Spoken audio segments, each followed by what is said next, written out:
Hello. Magandang umaga muli, mga kapatid. Mayroon pong isang pastor na bumisita sa isang miyembro sapagkat yan po ay katungkulan ng pastor na bisitahin ng mga miyembro. At ang miyembrong ito ay matagal nang hindi dumadalo. Marami siyang mga dahilan. At dumating ang pastor sa kanyang bahay gabi. Habang itong miyembro ay nakaupo, nagsisiga siya sa kanyang ah, sa harapan ng bahay at nakita niya yung pastor, tinawag niya, "Pastor, good evening. Tuloy kayo. Maupo kayo dito po sa harapan ng siga." At walang imik ang pastor, tinignan lamang siya at umupo siya at nakita niya ang apoy na ginawa ng taong iyon at kumuha siya ng pangipit. Kinuha yung pangipit at kumuha ng isang baga at inilayo doon sa apoy. At walang imik. Nagtataka itong miyembro bakit hindi umimik si pastor. At habang sila po ay tahimik, nakita nitong miyembro na yung baga na inihiwalay ng pastor ay lumabo, namatay, at may abo. Nung mapansin ng pastor na nakatingin yung miyembrong yon doon sa baga, kinuha uli ng pastor yung baga at isinama doon sa apoy at muli itong nagliyab. At ang sagot nitong miyembro, "Opo, pastor, bukas dadalo po ako." Sapagkat nangusap sa kanya yung buhay na ilustrasyon ng pastor na kung ikay hiwalay sa pagtitipon ng marami sa pagsamba, tiyak mamamatay ka, lalamig ka. At yun ang nangyari. Na panibagong series po ang ating pag-aaralan itong morning worship. Pinamagatan ko po ang series na ito, Faithful Attendance in Worship. Faithful Attendance in Worship. Matapat na pagdadalo sa pagsamba. Bakit ko po pinili na mag-series nito? Sapagkat marami pong Kristiyano nagwawalang bahala sa kanilang sinumpaan pagdating po sa membership. Nanumpa na sa lahat pagtitipon, naroroon sila. Ngunit, sa tumatagal na panahon, marami na pong mga katuwiran na sila po ay hindi tapat sa kanilang panunumpa sa Diyos at panunumpa sa presensya ng mga kapatiran. At dahil dyan, pinanghinaan ng loob ang marami at marami ang na-offend, ginaya, nagiging stumbling block. Na nakatuon po ang sharing ito sa kahalagahan ng pagiging tapat natin sa pagdalo ng mga serbisyong pagsamba sa iglesia. At binibigyan ng diin dito sa ating pong panimula ng sharing ito, yung corporate worship. Alam niyo naman sa isang kumpanya, korporasyon, hindi pwedeng kumilos ang isa. Hindi napapatibay ang isa kung hindi korporasyon ang kumikilos o nagkaroon ng desisyon.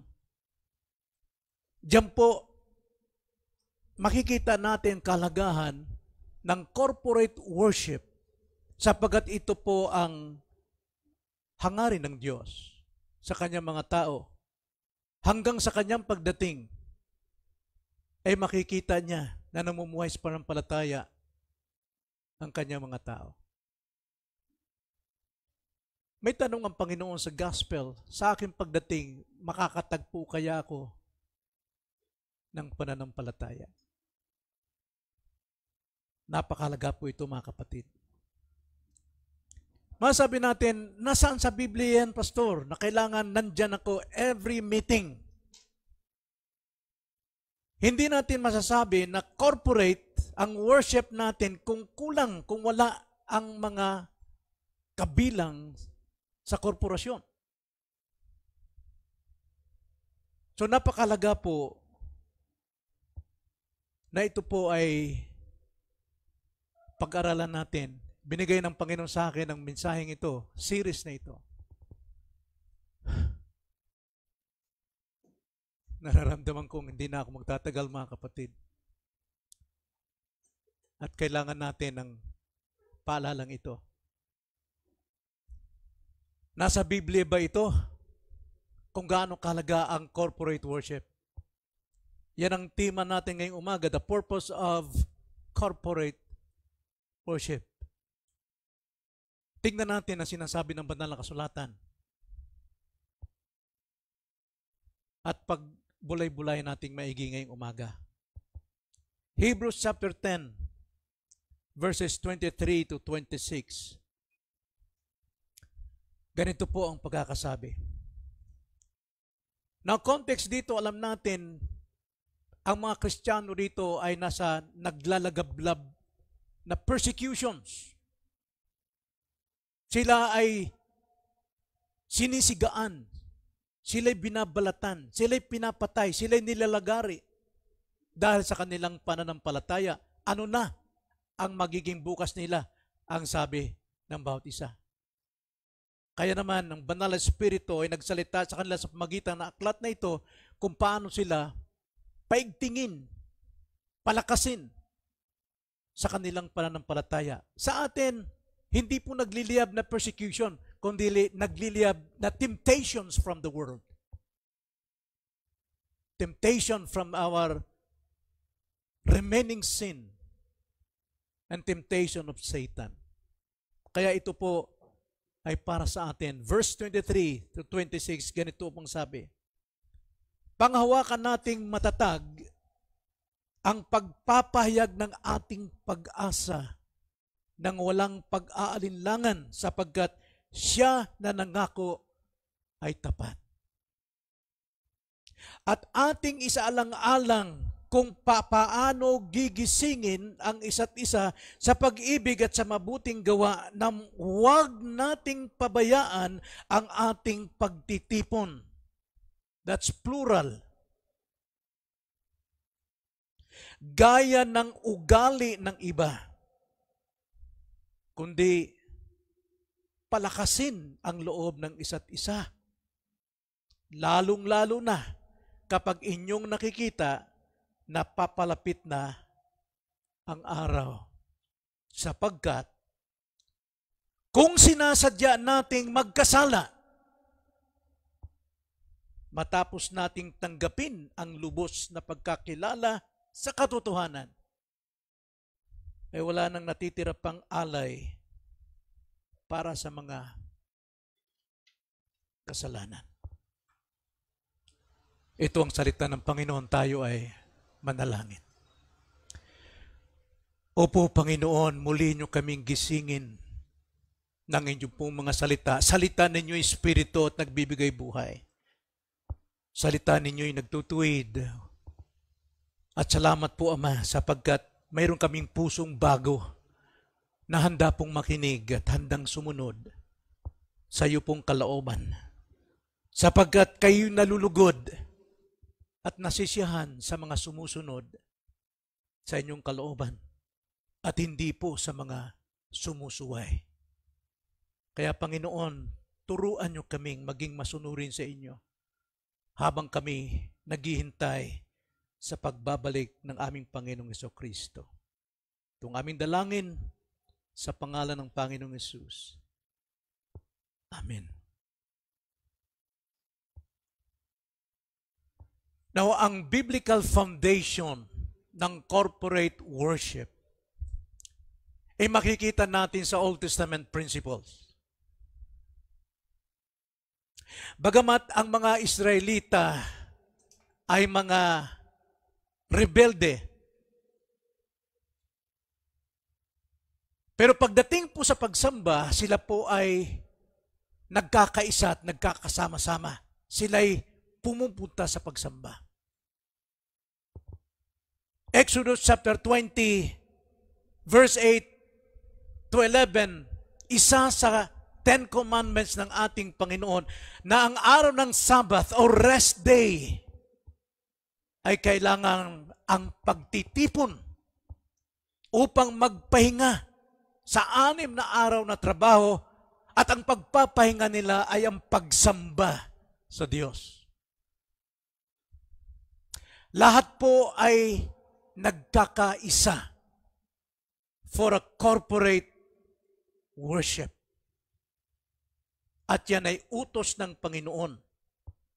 Then Leviticus chapter 23, mayroon pong mga pagtitipon na pinag-uutos po ng Diyos sa pamagitan ni Moses. Like for example, ang kapistahan ng Passover, ang lahat po ng miyembro ng Israel, kailangan silang magkasama, bata, matanda, lalaki at babae, lahat sila ay nagkakatipon for corporate worship. Mayroon dyan po ang piyesta ng tabernakulo. Required ang lahat po ng Israel na magtipon upang magsamba. Then after po ng resurrection ng Panginoon sa Acts chapter 2, lahat po ng mga naging mananampalataya at naging Kristiyano, naging ugali nila ang corporate gatherings, worship, para po sa pagtuturo, para sa breaking of bread, para po sa prayers. Ugali po ng totoong Kristiyano. Ito, hindi na kailangang ipag-utos pa, sapagkat ito'y practice na ng mga tao ng Diyos. Pero gayunpaman, si Pablo po ay nagturo, lalo na sa context ng Corinthians, na kanilang hindi pinapalagan ang kanilang sama-samang pagsasama, lalo na pagdating sa Lord's Supper. Ginagawa nilang isang ordinaryo na lamang ang kanilang corporate meetings for worship, lalo na sa Lord's Supper. Kaya mismong si Pablo ay gumawa po ng sulat sa kanila upang gawin nila ang pagtitipon para po sa malinaw na pagpapatibay sa isa't isa. Sapagkat para sa atin, kagustuhan ng Diyos na magkatipon ang kanyang mga tao sa isang paraan at dalawang paraan. Hangad at layunin at kagustuhan ng Diyos ang pinag-isang papuri ng iglesia. United praises ng kanyang mga tao. Ang Diyos ay naluluwalhati kapag ang kanyang mga tao ay nagsama-sama upang sambahin siya ng sama-sama. Psalms 22 verse 22, ganito ang pagkakasabi, sa aking mga kapatid ay ipahahayag ko ang iyong pangalan, pupurihin kita sa gitna ng kapulungan. Even David sa kanyang panahon, kanyang pinagsasabihan ang lahat ng kapatiran na sila'y magkasama-sama upang magpuri sa ating Panginoon. Psalms 95 verse 6 to 7, O parito kayo, tayo'y sumamba at yumukod, tayo'y lumuhod sa harapan ng Panginoon, ang ating manlilikha, sapagkat siya'y ating Diyos at tayo'y bayan ng kanyang pastulan at mga tupa ng kanyang kamay. Ngayon, kung inyong pakinggan ang kanyang tinig. Naroon po ang panawagan. So ano pong ini-imply nito sa atin? Ano pong pahiwatig nito sa atin? Sa mga turo sa Lumang Tipan at turo ni Pablo pagdating po sa corporate worship. Ano po, mga kapatid, ang pahiwatig nito? Isa lang po. Be present. Dumalo ka pagdating sa pagsamba. Pagdalo sa pagsamba. So magbibigay tayo ng dahilan, 3 dahilan, kung bakit napakalaga po ang pagdalo. Pagdalo meaning taking action, paghakbang. Marami kang dahilan, maring may lagnat ka, pero kaya mo naman humakbang ka sa pagdalo. Sapagkat pagdalo po dito ay hindi po ito name o anuman, kundi ito po ay action word, pagdalo. Basahin natin 10:24 ng Hebrews, ng ating text. Ganito po ang pagkakasabi. At ating isaalang-alang kung paano gigisingin ang isa't isa sa pag-ibig at sa mabubuting gawa in the context po ng pagdalo, na huwag nating pabayaan ang ating pagtitipon. Pagtitipon is not a noun, but it is an action word. At ang action word dito ay continuously. So kailangan tayong dumalo. For what purpose? Palakasin ang isa't isa. Na paano mo ba papalakas ang isa't isa kung wala ka? At kung mababalitaan namin, hindi nagre-report sa pastor, kundi nandun sa chat. Katungkulan natin, it is our responsibility as a members na dapat mag-submit doon sa leaders na tinalaga ng Diyos na mananagot sa inyo. Hebrews 13 verse 17. Hindi kung kanino kayo nagpapaalam.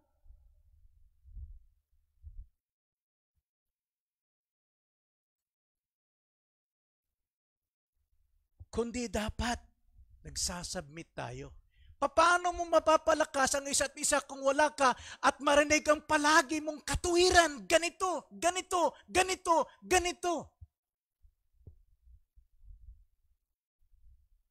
Kailangan gisingin. Sabi ko nga, may usapan kami ni Sister Lynn kanina. Ini-encourage niya ako na bisitahin si Telma.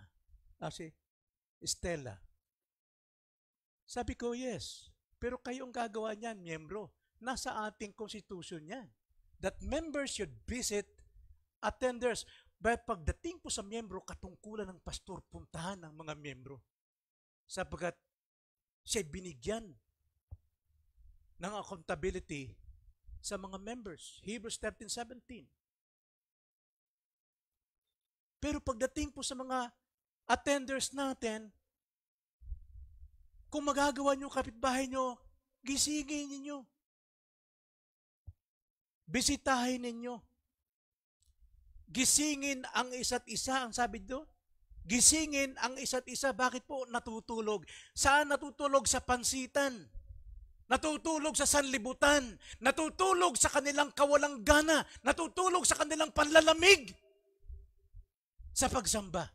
Naging malamig ba ang pag-ibig ng Diyos sa atin? Laging mainit. Kung minsan sinisisi natin ng Diyos, hindi kung nadadama ang Diyos. No! Damang-dama ang kalamigan mo ng Diyos, sa Diyos. Mahirap pong matulog sa kalamigan. Magkukumot ka pa, magdidepensa ka pa eh. Dahil malamig ka. Lalo na sa kasalanan, marami kayong kakatuwiran. Kayso ganito, kayso ganito. Natutulog ka sa dibdib ng sanlibutan.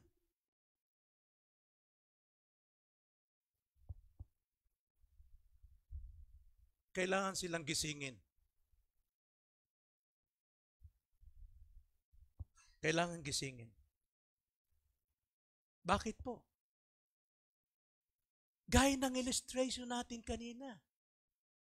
Once nahiwalay ka doon sa karamihan, mamamatay ka! Manlalamig ka! Huwag mong sabihin hindi totoo yun. Kitang-kita natin. Nararanasan natin. Manlalamig ka. Bakit po? Sapagat ang iglesia ay lugar ng pagsasama-sama ng pananambahan ng magkakapatiran. Diyan tayo nag-iinit. Nararamdaman natin ang pag-ibig ng bawat isa, ng kalinga ng bawat isa, concern ng bawat isa, kumustahan ng bawat isa. At ito yung lugar na kung saan nalalahad yung ating problema at ikay natutulungan ng bawat isa. At higit sa lahat, ang salita ng Diyos, alam ang iyong kalalim-lalimang problema. Salita ng Diyos ay tulad ng tabak na magkabilit-talim. Papasok yan sa pinaghiwalayan ng iyong espiritu at kaluluwa upang ilantad ang kasalanan mo. Tanging yun lamang ang paraan para mapagaling ka sa panlalamig. Anong dahilan ng panlalamig mo? World! Of course! Sin! At kailangang initin ka sa salita ng Panginoon. Nagbabasa man ako, yes, anytime pwede mong bitiwan yung Bible mo. But sa preaching, you have to sleep para hindi mo marinig. Pero ito ba yung lugar ng pagtutulugan natin? Nandito tayo for corporate worship. Damay-damay tayo, nagkakaisa tayo. So ang iglesia ay lugar ng sama-samang pagsamba ng mga magkakapatid. Huwag nating sanayin sa ating sarili ang pagtulog sa kalamigan ng ating espiritu. Tungkulin natin yun, that's progressive sanctification. Na kailangan gisingin natin ang ating sarili, ihakbang natin ang ating sarili. Huwag tayong magpadaig sa ating kahinaan ng laman. Kunting sipon, kunting ubo. Ba't hindi ka mag-mask? Nandito. Pero kung party, kahit saan lugar sa mundo, anytime pwede ka. Bibili ka pa ng mamahaling damit. Mga kapatid, hindi na ako magtatagal sa mundong ito. Alam ko, nararamdaman ko na. Makinig kayo. Pinaparamdam ko lang sa inyo kung gaano kasakit at lungkot na hindi kayo makita sa pananambahan.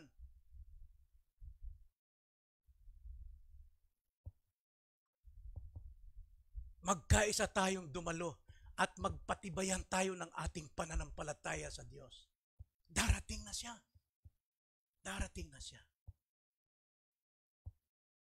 So ano pong dahilan at pong layunin ng corporate worship?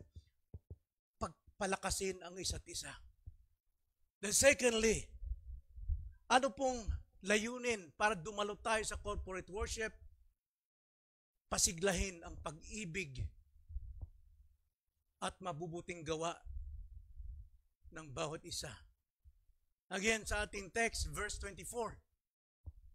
At ating isaalang-alang kung papaano gigisingin ang isa't isa sa pag-ibig.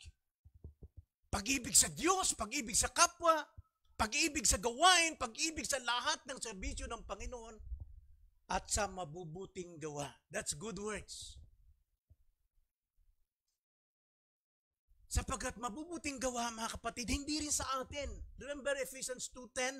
Tayong pinakadakilang likha ng Diyos kay Kristo na tayo po'y pinaghandaan ng good works upang siya nating ipamuhay. And worshiping, attending worship is a good work. Ito po'y ayaw ng sanlibutan. Kaya search natin ang ating puso, bakit ayaw nating sumamba? Bakit ayaw nating dumalo? What's the reason? Anong dahilan? Bakit marami kang katawiran?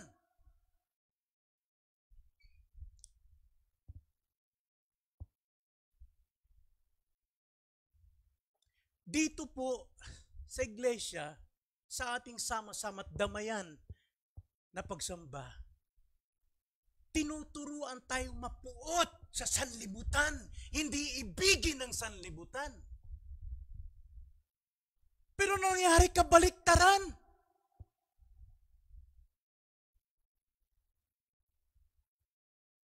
Ayaw na natin ng sama-sama para sumamba. Pag sinabi mong sama-sama, may gana ka o wala, dapat humakbang ka upang magkasama tayo para palakasin ang isa't isa. Dahil kung lagi na lang ganon, lagi kang may katwiran, may dahilan, hindi ka may makasamba, hindi ka makasamba, kasi ganito, lumang tugtugin na yan, mga kapatid. Ang totoo, kasalanan ang nagdidikta sa'yo. Kaya ka ganyan.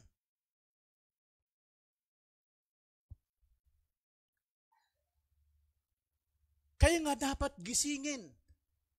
Tayo po yung gigising. Alam po yung gising dyan, mga kapatid, sa Greek word is parokosmos. Sa Greek word.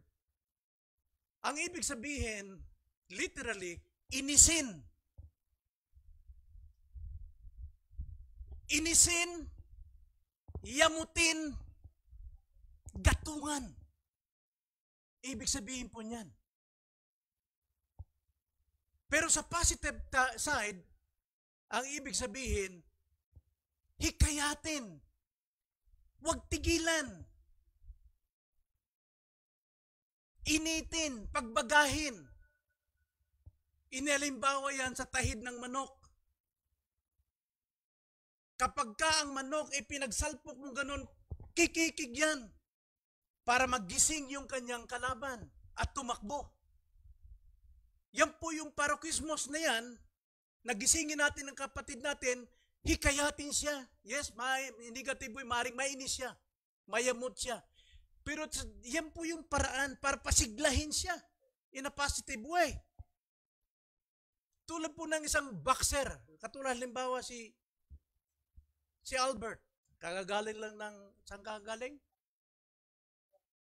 Mindanao? Cambodia. Dahil meron siyang laban. Sa isang ganyang boksingero, pag tinamaan ka, bagsak ka, knockdown ka. Anong gagawin ng coach?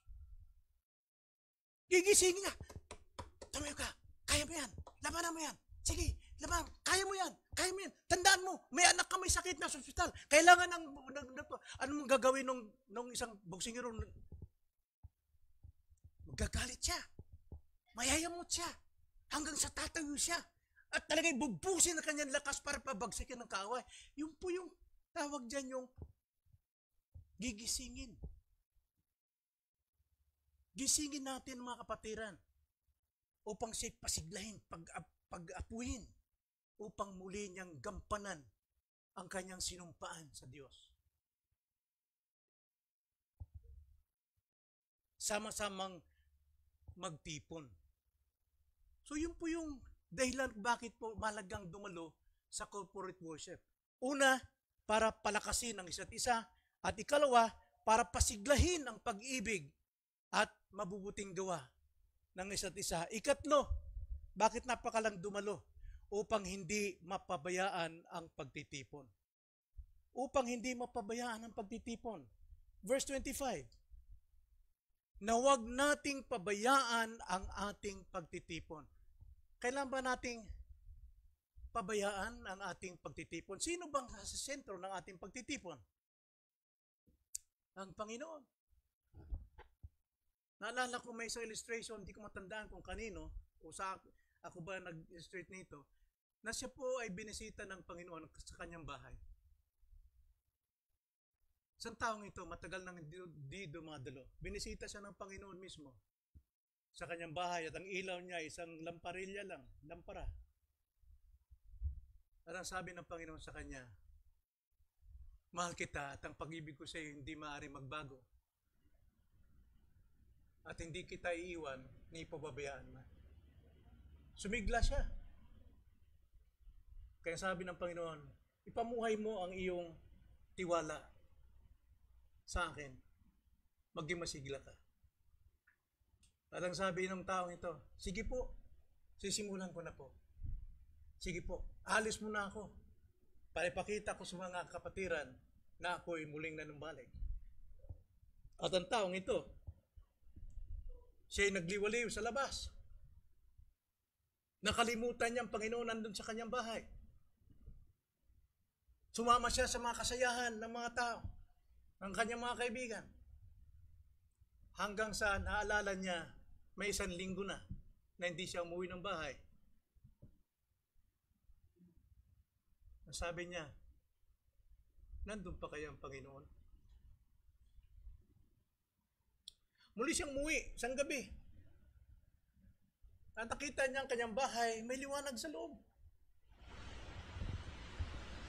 Lumapit sa pinto. At nakita niya, pinto niya, may mga cobwebs, may mga sapot ng gagamba. Sabi, tagal-tagal lang talaga ako. Hinawi niya. At binuksan niya yung pinto. Sino nakita niya? Ang Panginoon naghihintay sa kanya. Sapagat ang Panginoon, Hebrews 13:5, I will never leave you nor forsake you. At nung makita nitong taong ito, humagulhol siya ng iyak. Dahil tapat ang Panginoon sa kanya, sa kabila ng kanyang pagwawalang bahala. Mga kapatid, kahit hindi tayo dumadalo dahil sa ating mga katwiran, tapat pa rin ang Panginoon. Pero itong aral na ito, series, bakit mahalaga ang pagdalo? Upang hindi natin mapabayaan ang pagtitipon. Ang pagtitipon sa isa't isa ay hindi po optional. Kung kailan ka lang may gana o wala ka na, naubusan ka ng pangangatwiran. Hindi po yan. Ito'y mahalagang bahagi ng pagsunod natin kay Kristo. Remember this. Huwag nating pababayaan. Meaning to say, nalangkob na. Lahat na yakap na. Lahat ng dahilan natin para huwag dumalo. Maliban lang talaga sa providential na talagang hindi ka na makagulapay, hindi ka na makakilos sa bahay mo dahil may karamdaman ka. O di kaya nasunugan ang bahay mo, o di kaya nagbantay ka na may sakit sa ospital, o di kaya ano pa mang bagay na talagang kailangan mong i-attend yung problema na yun. Pero kung ubula-sipon lang, hindi katwiran yan. Mga kapatid, tandaan nyo sinasabi ko sa inyo. Ayaw kong itaas ang aking sarili before pa, kahit Pentecostal pa, kahit naliliw-liw na ako sa aking lagnat, na parang matutumba, akala ko malapit lang yung microphone. Pero dahil mahal kong Panginoon, mahal kong mga kapatiran, kailangan nilang word at that time. Pero malay pala kung talaga hindi ko kaya, nagpapaalam ako, pinatatawag ko mismo, hindi ko kaya talaga. Pero kung kaya ko, hindi ako magsasalita ng ganito kung hindi ko nakakaya. Pero kung hindi nyo kaya talaga, ginagalang ko ang providensya yun sa inyo. Ang layunin natin, huwag pababayaan ang pagtitipon. Dahil sa gitna natin, ang naghahantay nating Panginoon. Ito lamang ang tanging paraan natin sa mundong ito, ng mundo'y puno ng kadiliman. Wala tayong maasahan dyan. Mayroong pansamantala, pero hindi pang walang hanggan. Tanging ang magpapatibay sa atin ay ang parang makikipagkapwa tayo sa kapatiran sa iglesia. Huwag nating pabayaan ang ating pagtitipon. Sabi nga sa Galatians 6:2, dalhin ninyo ang mga pasanin ng isa't isa at sa gayon ay matutupad ninyo ang kautusan ni Kristo. Paano natin may apply yung ating pananampalataya kung hindi natin alam kalagayan ng ating mga kapatid? Marahil may kapatid natin may na ospital na kamag-anak. Paano natin to matutulungan? Paano natin malalaman na tayo po ay bahagi ng solusyon ng ating kapatid? O tayo naman ay nangailangan ng bahagi ng kapatiran para tayo malutas sa ating problema? Huwag nating pababayaan ang ating pagtitipon sapagkat una sa lahat, kalaguan po as a Christian ay nagsisimula po o nagpinagmumulan ang corporate worship. Andiyan ang word. Kailangan natin magawa ang una, prayer, singing of hymns, giving of our love gift and tithes and offering, listening to the scripture read, then listening to the scripture preached, and the testimony of one another. Yung po yung nakapagpapatibay sa atin, mga kapatid, sa ating corporate worship. So sa ating pong pagtatapos, mga kapatid,